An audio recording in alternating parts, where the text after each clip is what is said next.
Hello बच्चों, आज हम देखेंगे आगे वाला जो क्वेश्चन हमारा क्लास में शुरू था वीडियो में, वो देखेंगे। आकृति 1.4 का उपयोग करके निम्न कृति करो। आकृति 1.4 का उपयोग करना है और निम्न कृति करना है। अभी आकृति 1.4 कहाँ है? देखिए, ये वाली आकृति 1.4 है, दिख रहा है आपको 1.4। ठीक है, चलो स्टार्ट करते हैं। आकृति 1.4 का उपयोग करके निम्न कृति करो। क्या करना है? श केंद्र बिंदु से वृत्त के उत्तरी भाग में, श केंद्र ये है आपका, है ना? तो श केंद्र बिंदु से वृत्त के उत्तरी भाग में दोनों ओर 1 एवं 2 के आधार पर 1 एवं 2 के आधार पर 20 अंश के कोण बनाओ। कितने अंश के बनाना है? 20 अंश के कोण बनाना है यहाँ से। ठीक है, उत्तरी भाग में दोनों ओर। बाद में क्या बोला गया है? उन्हें क1 और क2 ऐसे शीर्षक दो। जो भी कोई कोण बनेंगे यहाँ पे, आप उसे क्या शीर्षक दोगे? क1 और क2।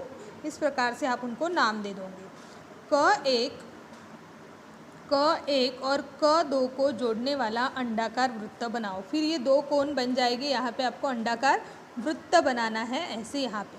ठीक है, अब केंद्र बिंदु श से, ये केंद्र बिंदु जो श है आपका, यहाँ से वृत्त के दक्षिणी भाग में, दक्षिण वाला भाग कौन सा है? ये वाला। तो दक्षिणी भाग में दोनों ओर 1 और व 2 के आधार पर, व 1 और व 2 के आधार पर आपको क्या करना है? 60 अंश के कोण बनाना है। कितने? 60 अंश के। पहले हम कौन से बनाएंगे? यहाँ पे 20 अंश के कोण, 20 अंश के कोण। और फिर बाद में कौन से कोण बनाना है? 60 अंश के कोण बनाना है। प1 और प2 को जोड़ने वाला अंडाकार वृत्त बनाओ। अभी आप उसको नाम दे दोगे प1 और प2। ठीक है, यहाँ पे जो कोण बनेंगे वो यहाँ पे 20 अंश के बनेंगे, यहाँ पे 60 अंश के बनेंगे, 60 अंश के। इसको जोड़ने वाला अंडाकार वृत्त जो है वो आपको बनाना है। कौन से शेप में बनाना है आपको? देखिए, ये शेप में बनाना है। ठीक है, ये जो शेप है इसमें बनाना है। ठीक है,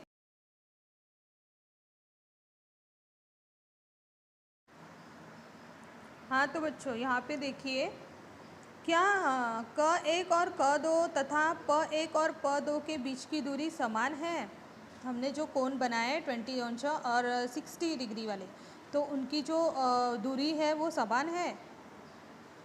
श और क1 एंड श प1, मतलब श से लेके क1 और प1 के बीच की दूरियों की तुलना करो। श से लेके आपको क1 जो ऊपर वाले और प1 जो नीचे वाले, उनके बीच की दूरियों की तुलना करना है। और ये दूरियां समान है या अथवा भिन्न है, इसको जांचो। अब तुमने बनाए गए अंडाकार वृत्तों की तुलना करो तथा जांच करो कि वे समान हैं अथवा छोटे बड़े हैं। ऐसा होने का क्या कारण है? तो भौगोलिक स्पष्टीकरण देखते हैं। अक्षांश मतलब समांतरण रेखाएं। तुम्हारे ध्यान में यह आया होगा कि क्ष से क1 तथा क्ष से प2 की दूरियां जो है वो एक समान है, परंतु 20 अंश से जोड़कर बनाया गया वृत्त 60 डिग्री से जोड़कर बनाए गए वृत्त से थोड़ा कैसे बड़ा है। ऐसा गोल आकार के कारण होता है, यह ध्यान में आया होगा। और हमारी पृथ्वी भी वैसे ही है। तो यद्यपि आकृतियों में ये रेखाएं अंडाकार दिखाई देती है, फिर भी भूगोलक पर वे पूर्ण वृत्ताकार प्रकार की होती है। मतलब जो हमारा ग्लोब है, कल हमने भूगोलक लाया था, उस पे हमने पढ़े थे, तो वृत्ताकार स्वरूप की होती है ये जो रेखाएं हैं। इन वृत्तों को अक्षांश रेखाएं कहते हैं। कौन सी रेखाएं कहते हैं? अक्षांश रेखाएं कहती है, जो अंडाकार होती है। और अक्षांश रेखाएं कोणीय दूरी नापकर बनाई जाती है। कोण की दूरी को नापकर बनाई जाती है। अंत उनके मूल्य अंश में बताए जाते हैं। इन मूल्यों को अक्षांश कहते हैं। देखो, अक्षांश रेखाएं कोणीय दूरी नापकर बनाए जाते हैं। अंत उनके मूल्य जो है वो अंश में बनाए जाते हैं और इन मूल्यों को अक्षांश कहते हैं। सभी अक्षांश रेखाएं एक दूसरे से समांतरण होती है। हमने ग्लोब में देखा, बारीक बारीक रेखाएं रहती है ना, आड़ी और खड़ी, लॉन्गिट्यूड एंड लैटिट्यूड। तो सभी अक्षांश रेखाएं जो हैं वह एक दूसरे से समांतरण होती हैं, समान अंतर से होती हैं। ठीक है। आकृति 1.5 में दर्शाए अनुसार विषुववृत्तीय प्रतल से, आकृति 1.5 देखिए, अक्षांश रेखाएं किस प्रकार से हैं। आड़ी रेखाएं आपको दिख रही है, यहाँ से देखिए 1 बाय 1 है आड़ी रेखाएं। हाँ, तो आकृति 1.5 के दर्शाए अनुसार विषुवत रेखीय प्रतल से अक्षांशों के कोण की गणना की जाती है। ये जो विषुववृत्तीय प्रतल जो है वो कैसे, बीच से हमारे विषुववृत्तीय प्रतल है, एक मकर रेखा और कर्क रेखा है, और हमारा भारत कर्क रेखा में आता है। तो ये विषुववृत्तीय प्रतल दिख रहा है आपको, ये जो लाइन है ये पूरी विषुववृत्तीय प्रतल वाली, ऐसे। ठीक है। ये दक्षिण दिशा, ये उत्तर दिशा, विषुवत रेखा। ये क्या है, अक्षीय कोण, पृथ्वी का केंद्र मिडल, पृथ्वी का अक्ष, उत्तर दिशा और दक्षिण दिशा। ठीक है। तो आकृति 5 में दर्शाए अनुसार विषुववृत्त रेखीय प्रतल से अक्षांशों के कोण की गणना की जाती है, इसलिए विषुवत रेखा 0 अंश अक्षांश रेखा मानी जाती है। ये जो विषुववृत्त रेखा है ये कितनी, 0 अंश अक्षांश रेखा मानी जाती है।